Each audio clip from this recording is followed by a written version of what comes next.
Um dia finalmente mais calmo no mercado financeiro. A expectativa de inflação pela primeira vez essa semana não subiu. Ela continua em 24,1%. Atenção para as ofertas de qualidade real. Margarina Doriana 500 gramas 42,900. Leite longa vida LG 1 litro 29,900. TV Panasonic 14 polegadas 2 de 7 milhões e 200. Fogão Brastemp Deville 2 de 3 milhões e 200. O Plano Real tá fazendo aniversário de 30 anos e quando ele foi lançado, o Brasil estava precisando desesperadamente de uma solução que trouxesse a tão sonhada estabilização monetária. O brasileiro começou a usar o real de olho nos preços. Quem se lembra do preço daquele cafezinho de quarta-feira? O preço do cafezinho hoje está 1.300. A senhora sabe quanto vai estar depois de amanhã? Vai estar custando na base de 48 centavos a 50 centavos. Aqui, por exemplo, o litro da gasolina deveria estar custando 53 centavos de real. Dinheiro velho na caixa, dinheiro novo na mão. O primeiro cliente a dar adeus aos cruzeiros reais na agência do Banco do Brasil do Palácio do Planalto foi firme na hora da troca. Caixa queria me dar benção, não podia aceitar, né? O Plano Real foi praticamente o único que funcionou contra o monstro da inflação, depois de muitas e muitas medidas, planos desesperados, trocas de moeda, enfim, né? Só que se você vai no supermercado, certamente eu tenho certeza que você não tá feliz com a inflação, né? Ou seja, com o preço dos alimentos subindo a cada dia. Ou melhor, né? Cada dia valendo menos a moeda que representa o fruto do seu trabalho, que é o real. E isso não está acontecendo agora somente, vem acontecendo desde 94. Será que a gente está realmente livre dos tempos de hiperinflação? Ou será que a gente vai ter que criar um novo plano? Vem comigo porque o vídeo de hoje tem muita história, nostalgia e, claro, lições para o futuro. Fala, meu amigo dinheirudo, bom demais da conta, eu sou o William Ribeiro e aqui no Dinheiro com Você a gente fala de investimentos e tudo que impacta o seu bolso. Me fala uma coisa, para você, o que é uma inflação alta? Escreve já nos comentários aqui, ó. E eu sei que a sua resposta vai depender muito da sua idade, porque para quem tem 20 anos, 20 e poucos anos ali, a inflação de 2022, que chegou a 12% ao ano, pode ser considerada alta. A de 2015 também, já que naquele ano a danada passou dos 10%. Em 2003 ela chegou a 17% ao ano. Isso é muito, mas muito acima dos níveis de qualquer país desenvolvido que cuida da moeda. Pelo menos cuida melhor que a gente, né?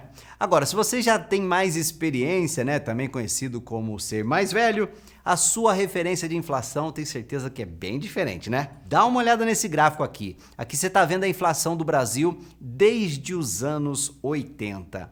Em 89 ela foi de 7.000% naquele ano.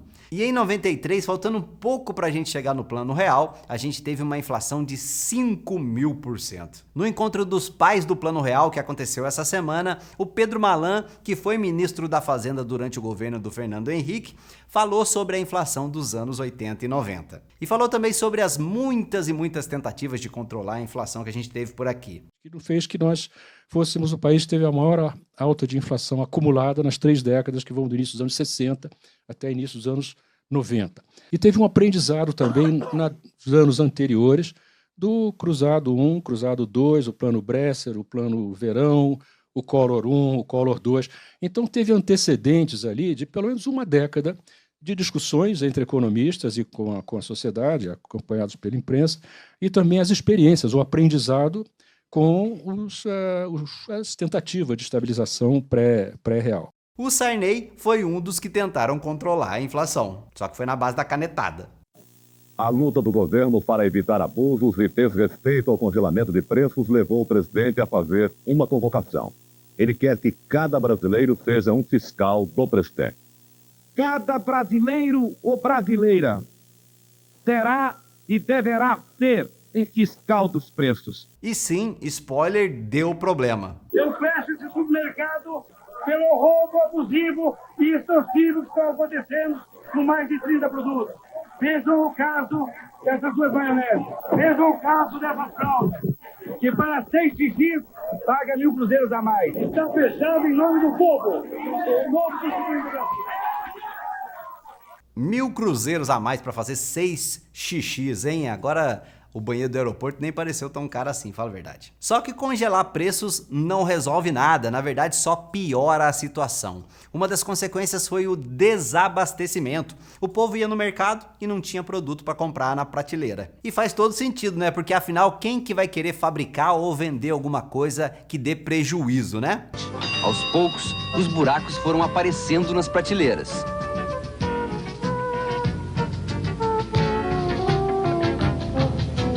O consumo foi disparando mês a mês. A fila virou rotina. Cheguei aqui e perguntei assim, minha filha, isso é pra que essa fila? É pra ovo. E aquela ali? Aquela ali é pra pedaço de frango. E aquela outra lá é pra pão. Eu digo, eu vou nessa aqui. E finalmente, 8h30 da manhã, são abertas as portas dos supermercados. E vejam só a correria. É velho, criança, dona de casa, todo mundo correndo para pegar 1 litro de leite. Vamos lá.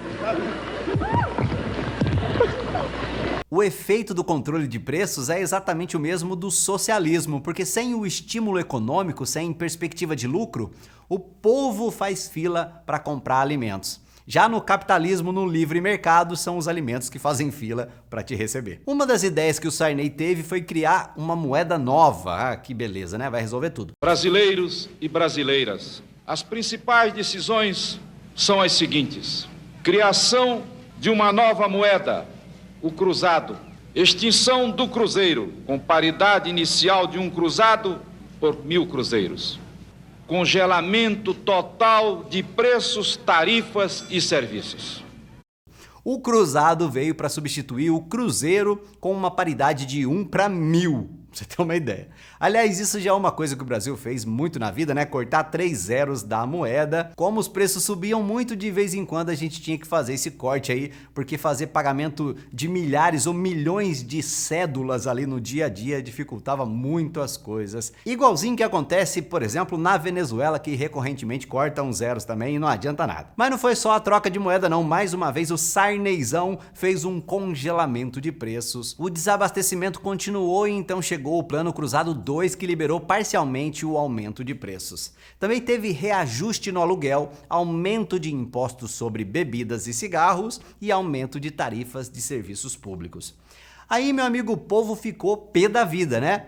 O Cruzado 2 provoca manifestações reprimidas pela polícia em Brasília. Há tumulto, alguns carros são incendiados, lojas e bancos depredados.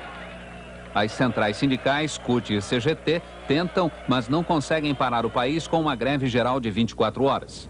Algum tempo depois teve o Plano Bresser, que quando Luiz Carlos Bresser era o ministro da Fazenda. O plano magnífico do cara foi congelar o congelamento de preços e salários por 90 dias. E depois haveria uma flexibilização dos preços e então um descongelamento total. Olha o próprio Bresser explicando para você o plano dele. A inflação vai ser muito menor. Então essa linha de perda do poder aquisitivo do salário torna-se muito menor. Então ele receber no final do mês, ele recebe ainda 20% de aumento. Todos os trabalhadores vão receber 20% de aumento, que é o último gatilho. Porque veja o que acontece com o médio real dele. Nesse ponto aqui sobe radicalmente para cá. Me conta aí nos comentários se você entendeu tudo que ele disse, que eu não entendi nada. E não funcionou. Depois teve o Plano Verão, quando o ministro da Fazenda era o Maílson da Nóbrega. Aquele plano alterou o rendimento da poupança e, para não perder o costume, congelou preços e salários. Só que dessa vez uma novidade, o Plano Cruzado Novo substituiu o Cruzado. E depois veio o Collor, que fez o famoso e também o nefasto confisco da poupança. Como faz agora se os saques estão limitados só até 50 mil cruzados? O plano confiscou o único dinheiro que eu tenho. Primeiro, eu não usaria a palavra confisco. Eu me sinto roubada, difamada, vilipendiada, violentada, estuprada. E então chegamos no Plano Real, e aí tudo melhorou. Ou será que a gente está estragando tudo de vez agora, hein? O Plano Real não foi só uma troca de moedas, teve um conjunto de medidas que incluiu aumento de impostos e também uma coisa que, pelo visto, ninguém tinha pensado antes: redução e controle rígido de custos do orçamento do governo. E mesmo hoje essa ideia de cortar custo tá fora de cogitação, né? Olha aí essa matéria de quarta-feira. O FHC, que era ministro da Fazenda na época, fala aqui sobre a proposta para o Plano Real. Haverá um sacrifício, indiscutivelmente, de todos, Entretanto, nem o Estado, nem o município, nem a educação, nem os fundos de desenvolvimento, nenhum deles perderá nada. E para fazer a transição para o Plano Real, o Fernando Henrique criou a URV, eu lembro, era pequenininho, mas eu lembro, Unidade Real de Valor. Quem é pequeno também lembra das maquininhas de remarcar preço no supermercado, hein? Se você é da minha época, escreve aqui. Então, a URV dolarizou a nossa economia. A ideia da URV era apagar a memória inflacionária que causava a inflação inercial. E assim, ele conseguiu alinhar os preços sem fazer o congelamento que todo mundo tinha visto que não dá certo. E por fim foram lançadas as cédulas do real e as pessoas trocaram seus dinheiros segundo a proporção de R$1 para 2.750 cruzeiros reais. O plano deu certo porque o Fernandão aí conseguiu convencer o povo a apoiar o plano. E ele também reuniu uma equipe econômica brilhante, qualificada, que conseguiu convencer o presidente Itamar, conseguiu o apoio do Congresso e ainda se tornou presidente na sequência para consolidar a estabilidade econômica que ele tinha começado como ministro da Fazenda. Mas agora vamos voltar no gráfico do começo do vídeo. Pode até parecer que a inflação zerou de 94 em diante, né? Só que não. Se a gente visualizar o gráfico aqui, só depois de 94 ele fica assim. E nesse post aí do ranking dos políticos no Instagram, a gente tem aqui uma ideia melhor do que aconteceu com o valor do nosso dinheiro de 94 para cá. Os R$10 daquela época, por exemplo, hoje só valem R$1,38. R$100 de 94 hoje não pagam nem um combo no Habib's. E isso dá o que pensar, né? O Plano Real de verdade, ele salvou a economia brasileira. O Fernando Henrique e a equipe dele conseguiram fazer algo que muita gente tinha tentado no passado, mas sem sucesso. Eles trouxeram estabilidade econômica que a gente tanto precisava, né? Mas, meu amigo, a gente precisava de outro fator que a gente nunca teve aqui no Brasil: competência e gestão dos governos brasileiros. E justamente por falta disso vem acontecendo o contrário, né? A gente está fazendo de tudo para jogar esse legado fora. Para você ter uma ideia, se a gente pegar em 30 anos, o real desvalorizou 700%. E para a gente ficar na mesma base de comparação, no mesmo período o dólar desvalorizou 112% só. Quer dizer, ainda é relevante, né? Mas perto do Brasil, meu amigo, é uma pichincha. E para não jogar fora o legado do Plano Real, a gente precisa respeitar a economia e também jogar de acordo com ela. O governo não pode achar que o mercado é um inimigo. Não adianta implorar para o mercado e também para o Banco Central serem bonzinhos, sabe? Se a gente gastar muito, se a gente não cuidar das dívidas, não cuidar do fiscal, vai dar problema. O Brasil já deu muita cabeçada no passado por causa disso, né? E era para os políticos de hoje terem aprendido a lição. Se o governo continuar gastando muito, aumentando impostos, eu tenho certeza que a inflação vai aumentar. O real vai desvalorizar cada vez mais e a indústria e o comércio não vão dar conta, né, de continuar oferecendo bons produtos e serviços.